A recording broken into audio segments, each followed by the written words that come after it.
tentang fondasi dalam beragama Islam, fondasi keislaman kita.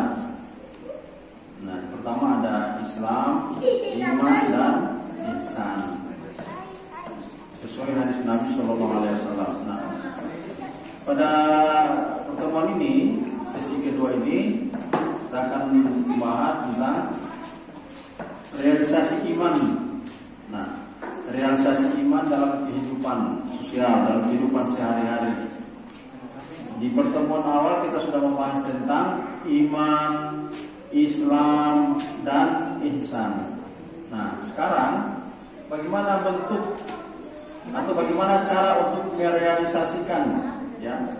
Bagaimana cara untuk mengamalkan bentuk-bentuk iman dan Islam, bentuk-bentuk iman, Islam dan ihsan dalam kehidupan sehari-hari.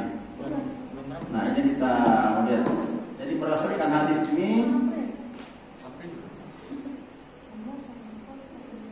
An Nabi Hamzah Anas bin Malik radhiyallahu anhu khadim Rasulullah sallallahu alaihi Nabi sallallahu qala la yu'minu ahadukum hatta yuhibba li akhihi ma yuhibbu li nafsihi.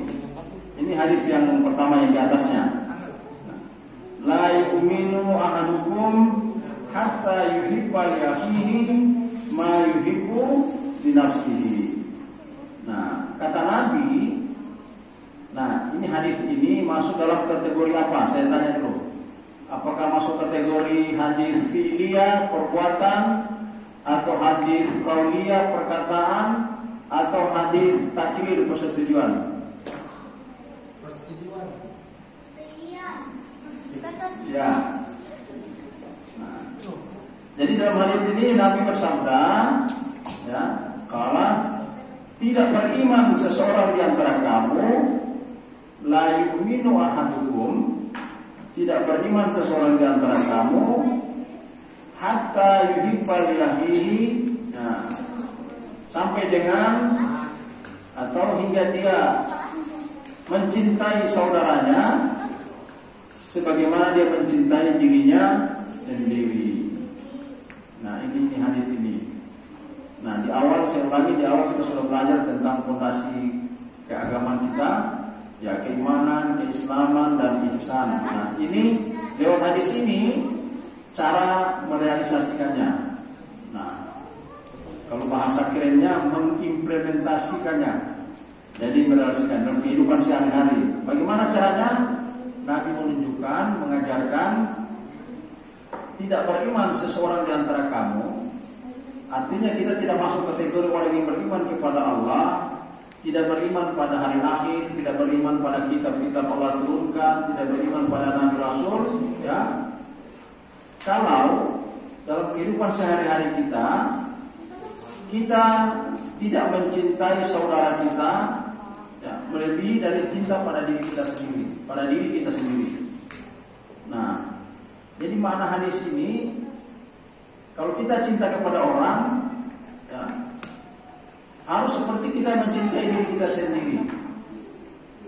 Misalnya begini, saya tanya, apakah kita suka memukul diri kita? Tidak. Ya? Nah, kalau kita cubit diri kita sakit tidak? Nah, kalau kita merasakan sakit mencubit diri kita, nah begitulah kepada saudara kita yang lain. Jadi tidak boleh, ya. Jadi tidak boleh mengganggu orang lain, ya. Tidak boleh mencubit saudara kita. Yang dimaksud dengan saudara di sini bukan saudara kandung, ya, bukan saudara kandung, tapi saudara sesama Muslim. Yang lebih luas, saudara sesama manusia.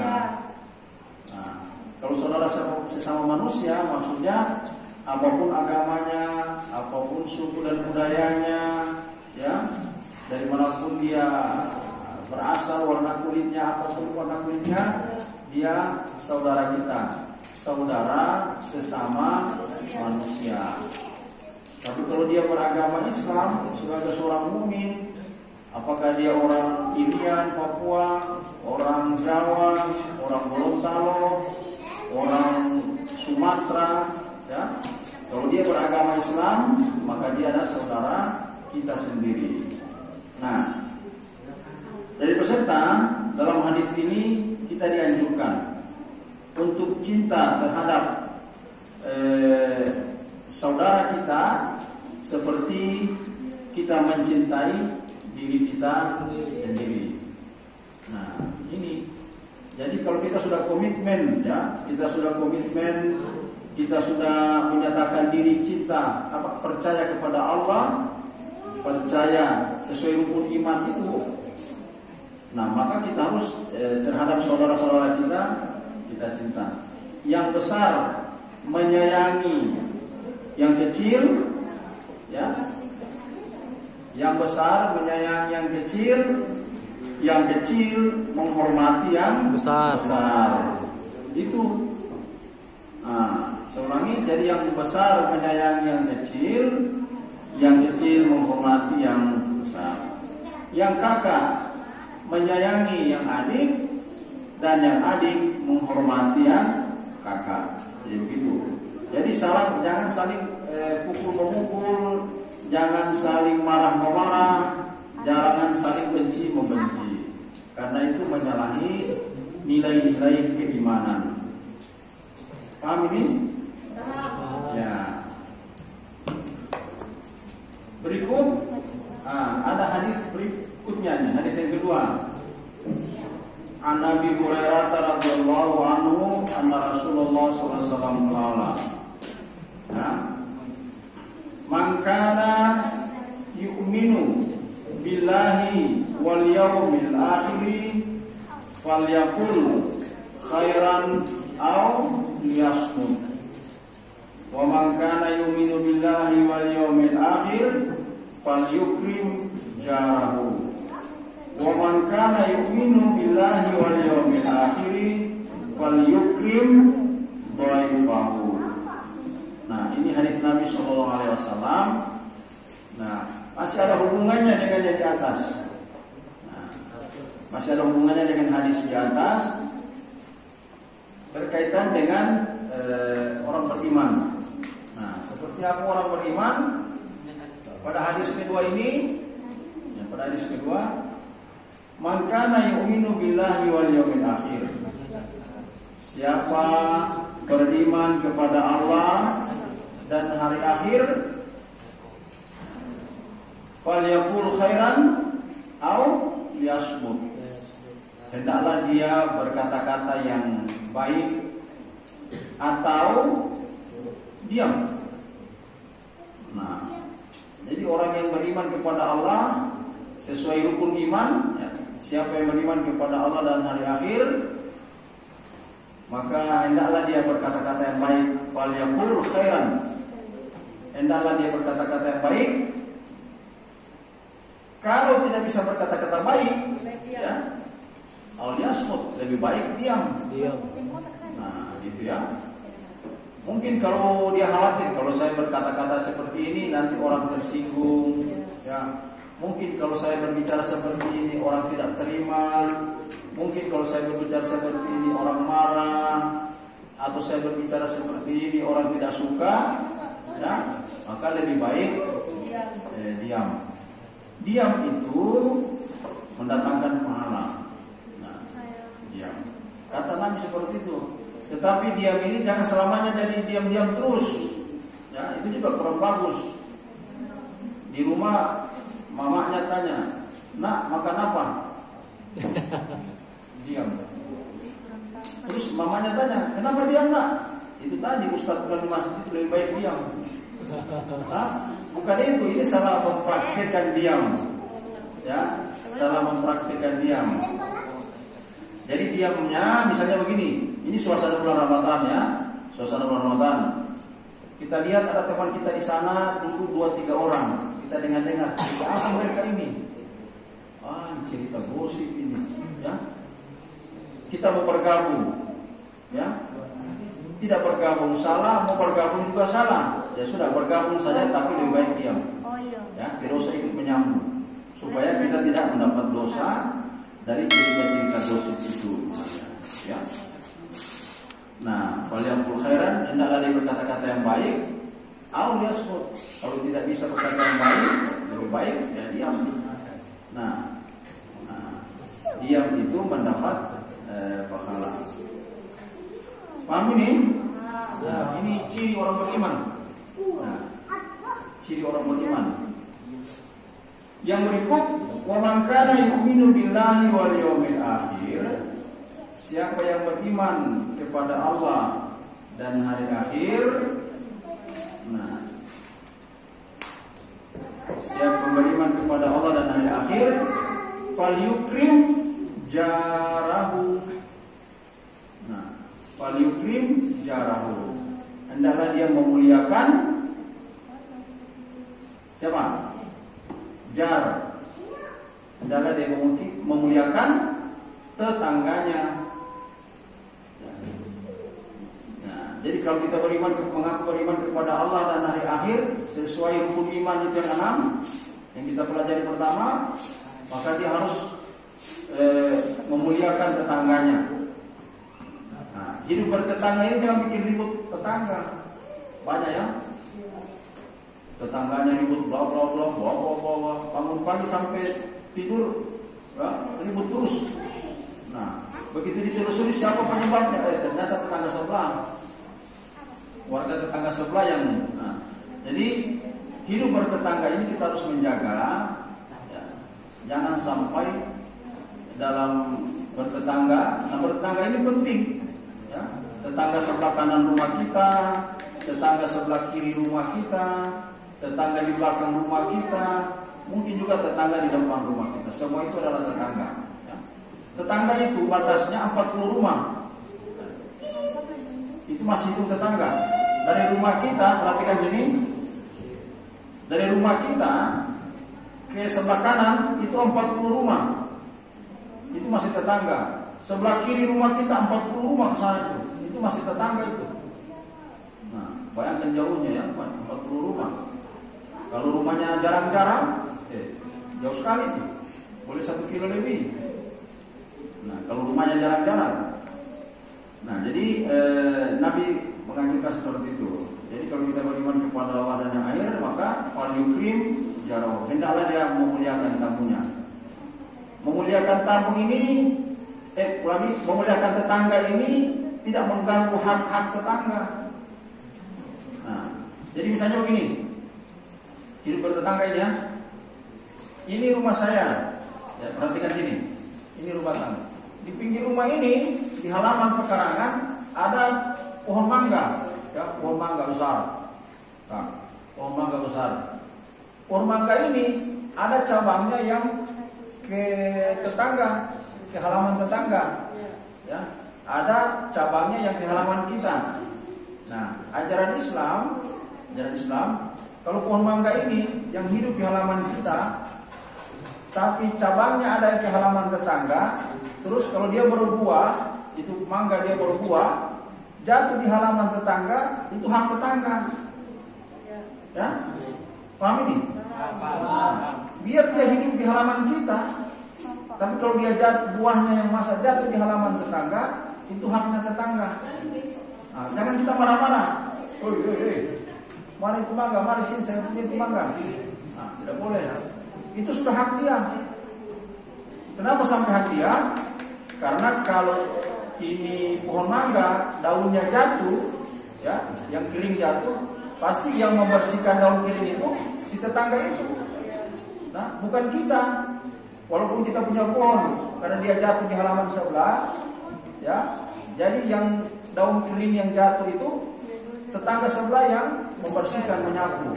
Nah, sebagai upahnya, gantinya kalau dia berbuah, maka buahnya hak tetangga. Tidak boleh kita ambil. Ya, ini hidup di antara hidup bertetangga. Nah, hidup bertetangga yang lain yang diajarkan oleh Nabi.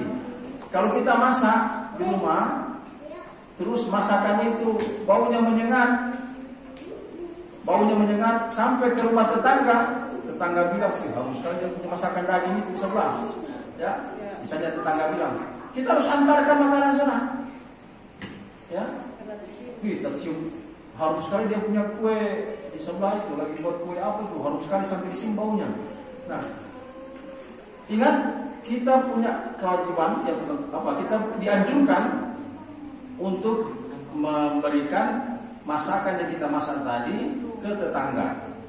Karena bau masakan tadi, apakah itu makanan, sayur, kue, itu tercium di sebelah. Nah, itu kita, jadi perkara dicium atau tidak dicium sebagai dalam hidup bertetangga, kita dianjurkan untuk berbagi.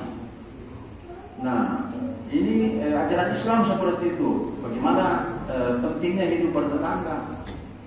Nah, gitu ya. Jangan kita masa bodoh dengan tetangga ya. Orang Jakarta bilang pusing amat lu ya. Saya orang Jakarta ini ya. Lulu gue. Ya, kau saya. Nah, tidak boleh begitu. Hidup bertetangga tidak bisa begitu. Karena, perhatikan lagi. Kenapa ini hidup bertetangga penting? Karena tetangga itu saudara kita yang paling dekat. Tetangga itu saudara kita yang paling dekat. Kita misalnya ada bersaudara 5. Ya, perhatikan sini, ini. Perhatikan sini. Misalnya kita bersaudara kandung 5 orang. Ya. Nah, satu ada di Palu. Satu di Makassar, satu ada di Gorontalo, satu di Manado, satu di Jawa. Nah, kalau kita sakit di sini siapa yang bantu? Apakah saudara kita yang di Makassar? Tidak. Atau yang di Manado, di Gorontalo, di Jawa? Tidak. Yang membantu itu tetangga dekat. Oleh karena itu, tetangga ini saudara kita yang paling dekat. Kalau kita dapat musibah, kita dapat cobaan, dapat macam-macam yang tidak mengenakan, yang pertama membantu itu adalah tetangga. Agama Islam mengajarkan seperti ini, ya. Hidup bertetangga. Jadi jangan coba-coba mikir ribut dengan tetangga. Nah, Nabi mengancam orang yang pertama dilaknat oleh Allah dari kemudian orang yang selalu bikin ribut tetangganya. Hati-hatinya, orang yang selalu bikin ribut tetangga. Oleh karena itu bertetangga jangan suka bercerita, ya. Sudah berkumpul, kita punya tetangga sebelah kanan rumah. Berkumpullah kita dengan rumah tetangga sebelah kanan. Yang kita cerita siapa? Tetangga sebelah kiri. Nah, begitu kita berkumpul lagi dengan tetangga sebelah kiri, yang kita cerita siapa? Tetangga sebelah kanan. Itu tidak boleh. Allah melaknat ya di hari kemudian orang yang pertama sudah neraka itu yang ribut dengan tetangganya. Nah, itu ya. Jadi tidak boleh. Hidup bertetangga ini agama Islam sangat menjaga itu. Kemudian bertetangga jangan membuang kotoran kita ke halaman orang tetangga. Ya, walaupun tidak ada orangnya. Ya, misalnya kita menyapu halaman karena di situ banyak rumput, kita buang di sebelah halaman orang. Kenapa dibuang? Tidak ada orangnya. Jangan, tidak boleh. Walaupun tidak ada orangnya, itu hak orang di sana. Ya.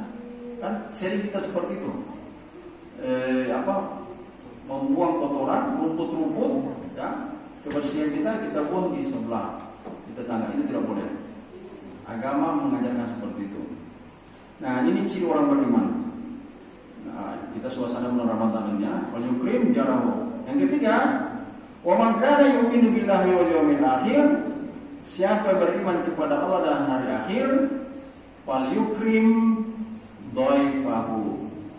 Ya, siapa yang beriman kepada Allah dan hari akhir, hendaklah dia memuliakan siapa?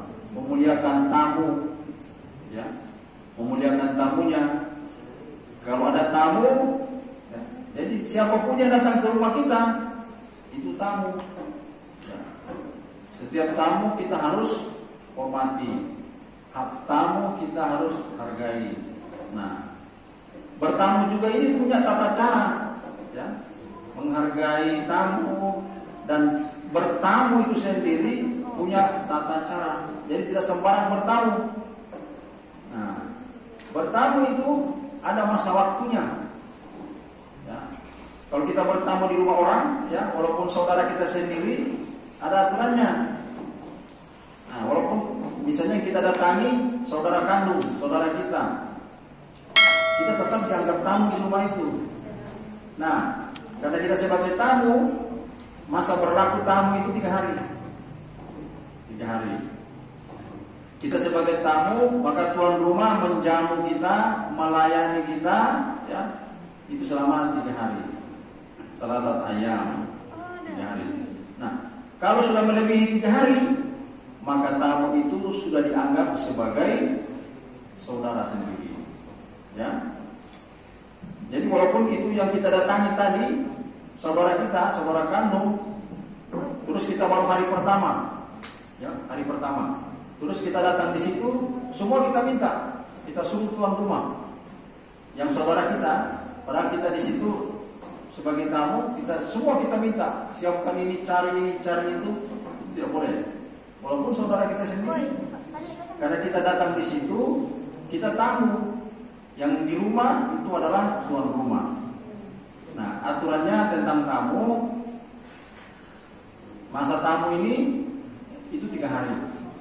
Kalau sudah melebihi 3 hari, dia dianggap sebagai saudara sendiri, ya.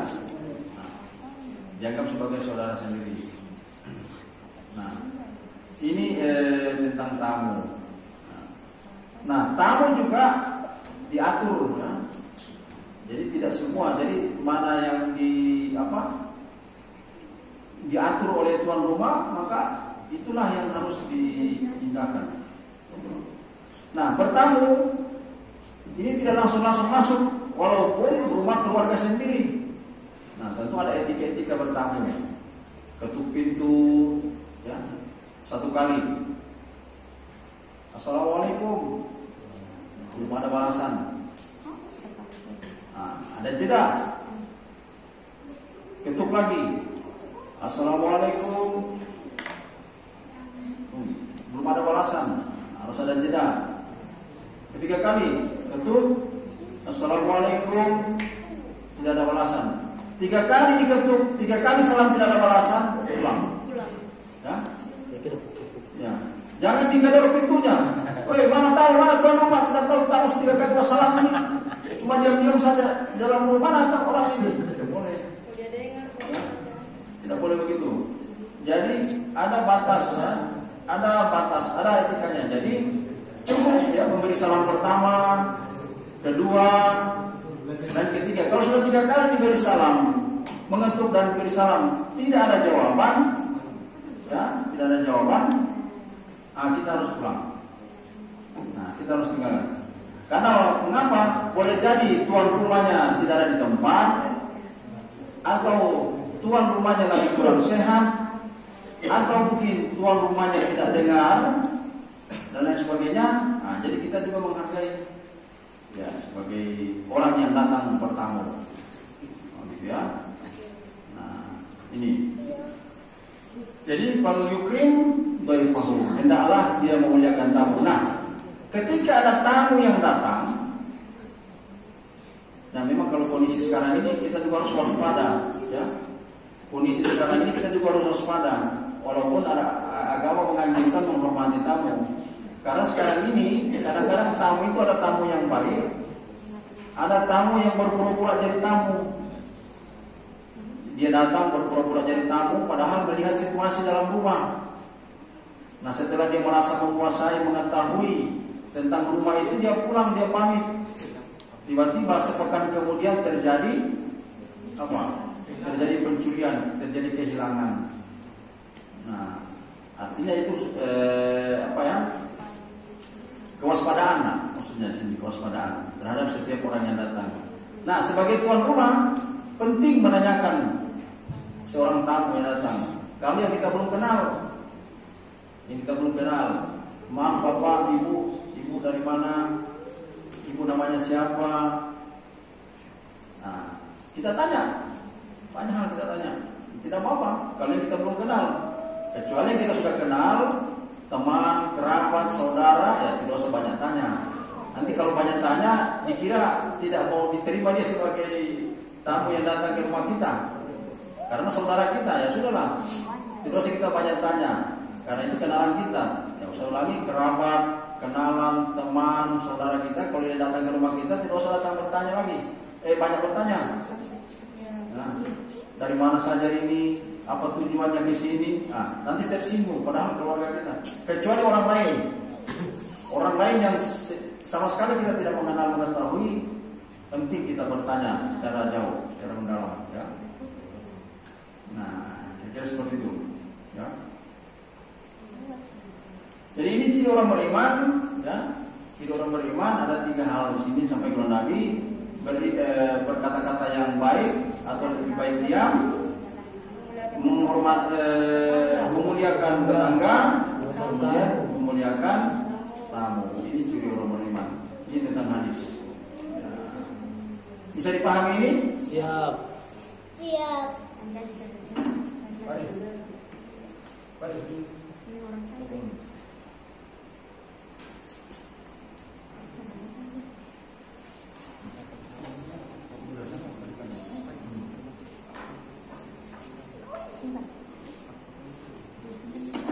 Bisa dipahami nih? Ada yang bisa ditangkap? Yang jelas, yang bisa dipahami? Nah, ciri orang beriman itu apa saja? Ya, sebutkan 3 ciri orang beriman.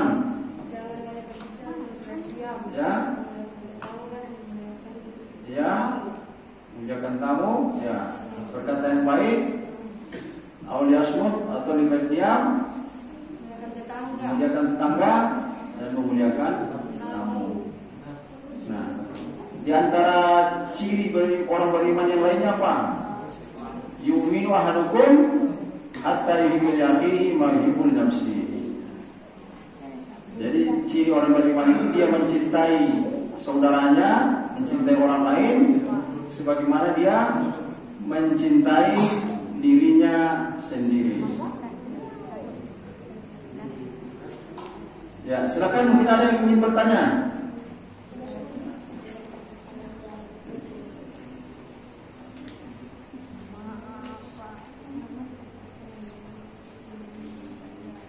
Ada yang ingin bertanya?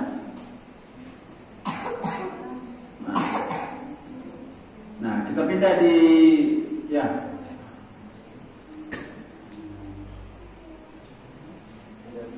Silakan.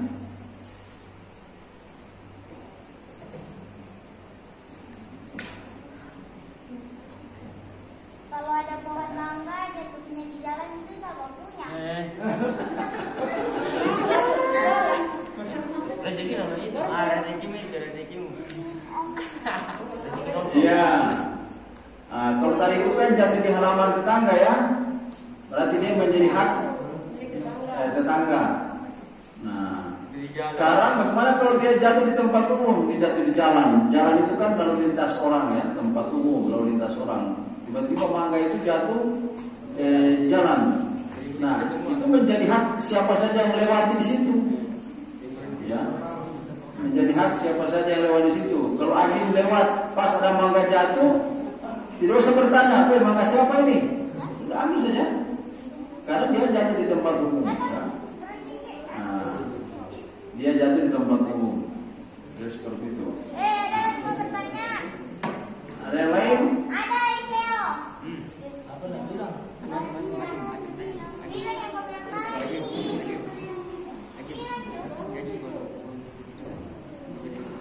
Ya. Di bilang Seo, kalau uang jatuh di jalan jadi milik kita. Saya bilang. Maksudnya uang. Ini bagus ini pertanyaan ini.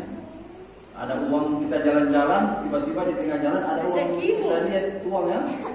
Misalnya uang itu, katakanlah uang itu 100.000, banyak. Ya. Nah, ini bagaimana hukumnya ini? Gitu, ya. Hati-hati. Ini seperti ini begini.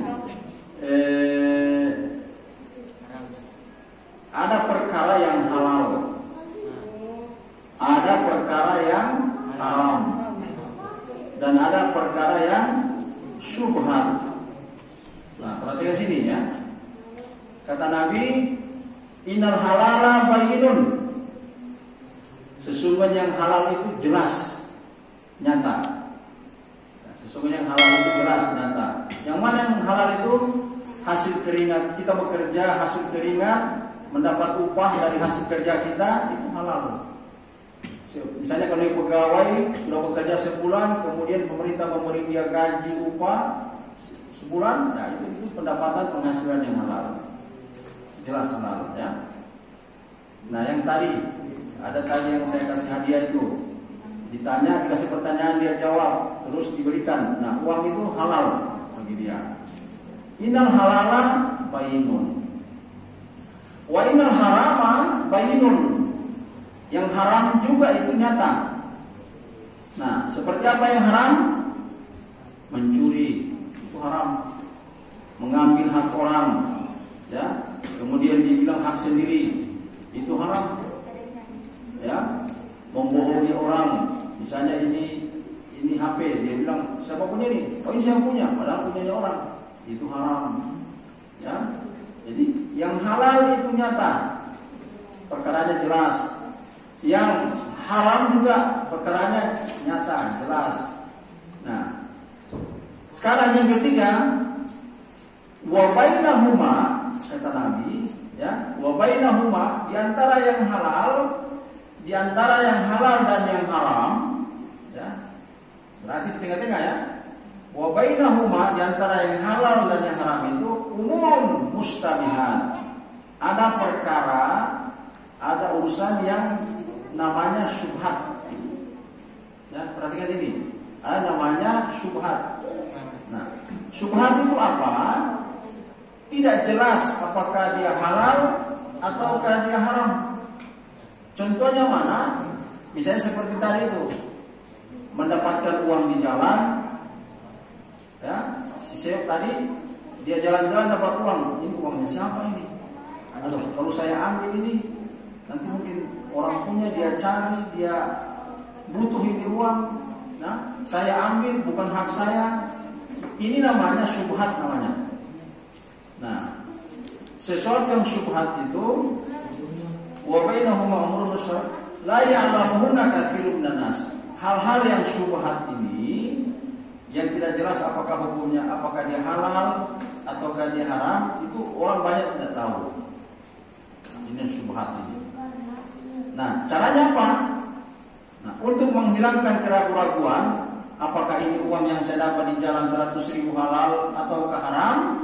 Maka caranya, nah, mungkin dia ambil uangnya, dia bawa ke masjid, ya, dia antar ke masjid, simpan di kotak amal. Nah, dia seperti itu. Paham ini? Nah, atau mungkin uang tadi dia ambil, dia bawa di panti asuhan. Dia bawa di panti asuhan. Nah, kalau misalnya setelah panti asuhan, atau kalau di dekat masjid, dia bawa ke masjid. Kira-kira seperti itu. Paham ini? Ini namanya syubhat. Syubhat itu perkara-perkara yang tidak jelas apakah dia halal ataukah dia haram. Nah, atau contoh lain, misalnya kita mendapatkan sesuatu, kita umumkan, ya, misalnya dalam masjid ini, ya, dalam masjid ini, misalnya ada yang menemukan uang 50.000 di mana, ya, terus ada yang tanya, yang menemukan, dia bilang, ini uang siapa ini? Ini uang siapa ini? Nah, tidak ada yang mengaku karena merasa bukan uangnya. Ya, dia umumkan dulu, ini uang siapa ini? Nah, kalau tidak mengaku karena ada kotak amal, ya simpan kotak amal. Jam tangan atau HP. Ini HP-nya siapa ini? Ini jam tangannya siapa ini? Nah, ini tidak ada yang tahu. Ya sudah, kalau tidak ada yang tahu, simpanlah di situ. Jangan dibawa. Jangan dibawa, karena orang tidak tahu kita. Karena boleh jadi yang orang punya tadi dia hilang, dia masih ingat, oh saya simpan di jendela. Nah, ternyata kalau kita menemukan tidak ada yang tahu, simpan lagi di jendela. Supaya orang yang punya kehilangan tadi dia ingat, dia simpan di jendela. Gitu ya? Atau dia sampaikan dengan teman-temannya. Nanti kalau ada yang cari di HP bilang ada sama saya. nanti dia suruh ke rumah saya di situ dekat. Nah, begitu caranya. Kalau ada yang kehilangan, ya untuk menghindari perkara syubhat, nah sampaikan. Ini jam tangan punya siapa? Tadi saya sudah sampaikan tidak ada yang mengaku. Nanti kalau ada yang cari bilang ini jam tangan HP saya sudah bawa ke rumah saya dekat situ. Nah supaya yang mencari tadi dia cari ke rumah kita. Kalau dia di masjid tidak dapat karena sudah ada yang amankan simpan, dia cari ke rumah kita. Ini cara-cara untuk menghindarkan diri kita dari perkara-perkara syubhat. Nah, bisa dipahami nih? Bisa. Ya. Terus kalian kita pindah ke topik lain tentang ikhlas beramal. Nah, ikhlas beramal ini terkait dengan niat. Terkait dengan niat. Dalam hadis ini Rasulullah bersabda, "Sami'tu Rasulullah sallallahu alaihi wasallam yaqulu." Saya mendengar Rasulullah SAW bersabda. Nah, saya ini siapa? Yaitu Umar ya, Amirul Mukminin Umar bin Khattab. Umar bin Khattab mendengar Rasulullah bersabda, "Innamal a'malu," perhatikan sini. "Innamal a'malu binniyat." Ya, sesungguhnya setiap amal itu tergantung pada niat. Nah, tergantung pada niat. Innamal a'malu binniyat. Wa innama likulli imri'in ma nawa. Nah, setiap orang terhadap pekerjaan yang dilakukan itu tergantung pada apa yang diniatkannya.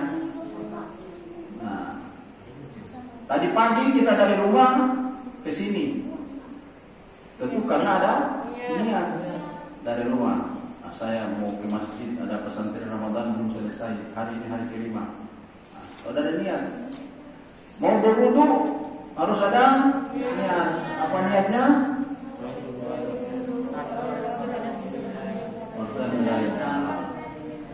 Mau sholat ada niat. Niatnya Usolli fardal asri arba'a raka'atin mustaqbilatin ma'muman lillahi ta'ala. Niat puasa besok.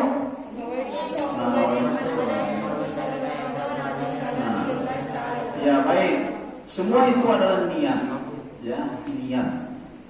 Lalu Ustaz, tapi saya tidak hafal itu niat dan saya tidak bisa melafalkan dalam bentuk bahasa Arab. Ya, niatnya cukup dalam hati. Saya niat puasa besok karena Allah, cukup. Saya niat berwudu untuk sholat asar karena Allah, cukup. Saya niat makan supaya makanan saya makan ini sehat karena Allah. Ya, cukup begitu. Nah, niat itu tidak berbelit-belit. Niat itu tidak menyulitkan, tidak menyusahkan kita. Apakah kita lafazkan niatnya, kita ucapkan atau dalam hati, semua itu sudah termasuk dalam kategori niat. Nah, hadis ini faman kanat hijratuhu ila Allah wa rasulih fa hijratuhu ila Allah wa rasulih. Wa man kanat hijratuhu lidunya yusibuha wa imra'atin yankihuha fa hijratuhu ila ma hajara ilaihi. Ini hadis begini ceritanya ini ya, saya jelaskan, perhatikan ini. Kisah hadis ini waktu hijrah. Waktu Nabi berhijrah dari Madinah ke Makkah. Ulangi, dari Makkah ke Madinah. Nabi berhijrah bersama puluhan sahabat-sahabatnya dari Makkah ke Madinah. Di antara sahabat yang berhijrah itu, ya, di antara para sahabat yang berhijrah ada seorang laki-laki.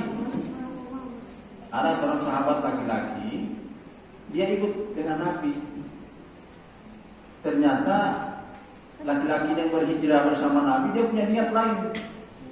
Bukan hijrah mengikuti Allah, mengikuti Rasul karena Allah, tetapi dia hijrahnya karena yang berhijrah itu selain laki-laki ada juga perempuan. Ya, perempuannya cantik. Kenalan dia waktu di Makkah. Karena perempuan ini ikut Nabi berhijrah ke Madinah, si laki-laki ini ikut juga Nabi dengan sahabat-sahabat yang berhijrah ke Madinah. Nah, Nabi tahu. Ya, Nabi tahu ini ada orang di antara sahabat yang berniat seperti itu. Bukan karena ada yang melapor, ya Rasul, si fulan dia mau ikut hijrah karena ada harimnya yang ikut juga sama-sama hijrah. Tidak ada yang melapor. Dari mana Nabi mengetahui itu? Nabi mengetahuinya dari wahyu, karena ada malaikat Jibril yang memberitahu. Ya, Nabi itu wahyu. Nah, Nabi mengetahui di antara sahabat ada yang punya niat bukan untuk berhijrah bersama Nabi karena Allah, tetapi karena ingin menikah perempuan dan urusan dunia. Nah, keluarlah hadis ini. Nabi bersabda seperti ini. Ya, faman kanat hijratuhu ilallahi wa rasulihi wa hijratuhu ilallahi wa rasulihi. Siapa yang berhijrah, ya, siapa yang niat hijrahnya karena Allah dan Rasul, maka dia akan mendapatkan pahala dari Allah sesuai niat itu. Wa man kanat hijratuhu lidunya, siapa yang berhijrah, ya, siapa yang niat hijrahnya untuk menikahi perempuan, ya, untuk kepentingan dunia, yusibuha aw imra'atin yankihuha, atau karena perempuan yang ingin dinikahinya, fa hijratuhu ila ma hajara ilaihi, maka pahala hijrahnya itu sesuai apa niatnya. Karena niatnya untuk menikahi perempuan, maka yang dia dapat adalah perempuan itu. Nah, karena niatnya untuk urusan dunia, maka yang dia dapat adalah urusan dunia itu. Kalau niatnya untuk mendapat pahala, ya, maka dia akan mendapatkan pahala dari hijrah itu. Nah, ini ya tentang niat. Oleh karena itu, saudara sekalian, nanti ada peserta, perhatikan di sini. Niat itu harus benar, ya. Niat itu harus benar. Jangan niatnya tidur tapi perbuatannya makan, maka tidak sesuai dengan niat. Niatnya mau ke sholat, niatnya mau ke masjid untuk sholat, tapi perginya ke pasar. Nah, itu salah. Jadi niat harus sesuai dengan perbuatan. Perbuatan harus sesuai dengan niat.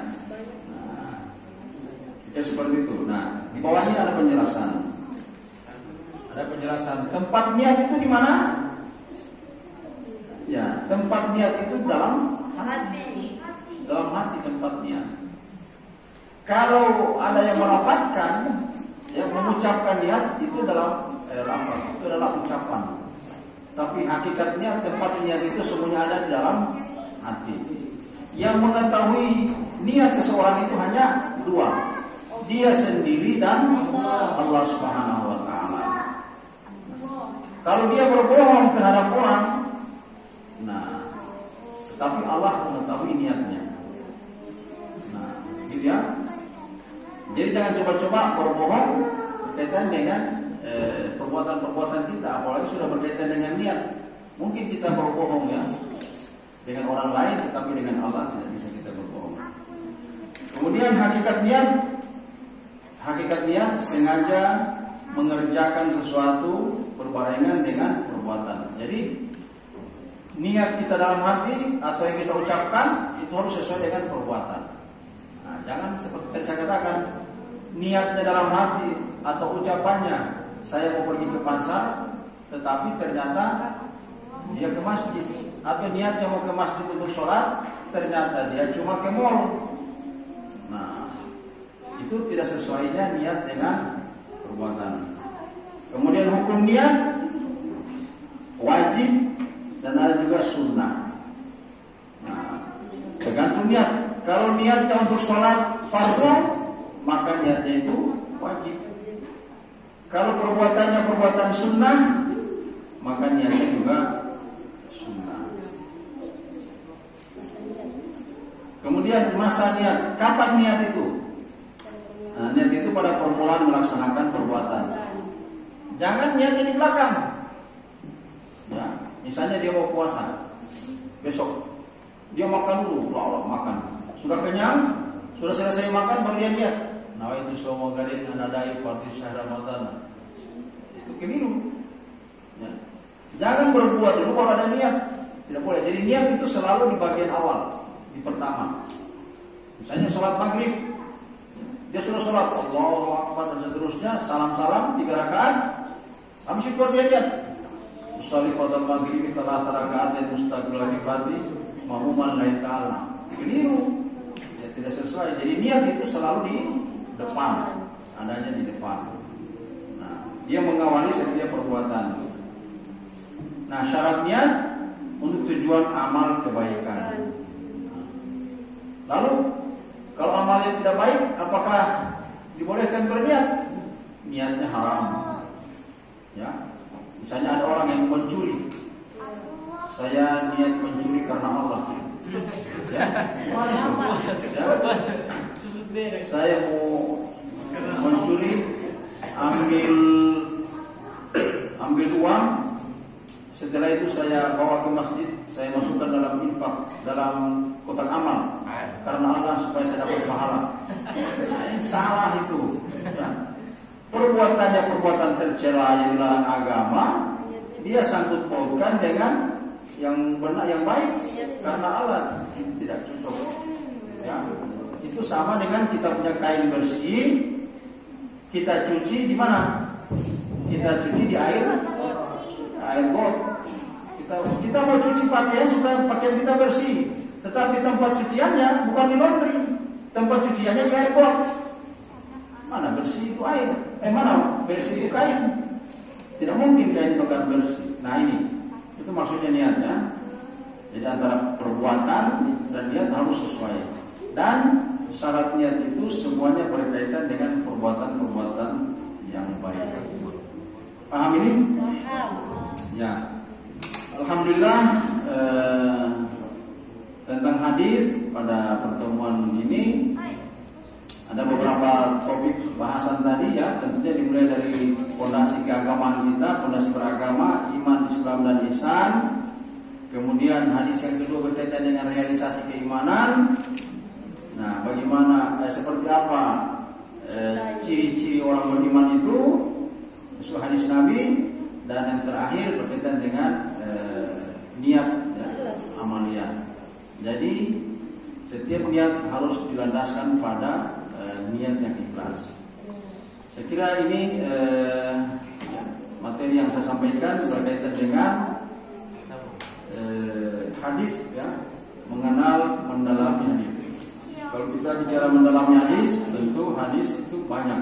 Nah, tidak cukup waktu untuk mendalami hadis, tetapi cukup dengan beberapa topik ini kita sudah bisa memahami hadis untuk kemudian diharapkan dapat diimplementasikan, dapat diamalkan dalam kehidupan sehari-hari. Pertemuan jam 2 ini pukul 14 akan dilanjutkan dengan materi pendidikan pengamalan ibadah yang akan disampaikan oleh Pak Haji Abdurrahman SD. Nah, sudah 2 kali pertemuan tentang pendidikan pengamalan ibadah ya. Ya.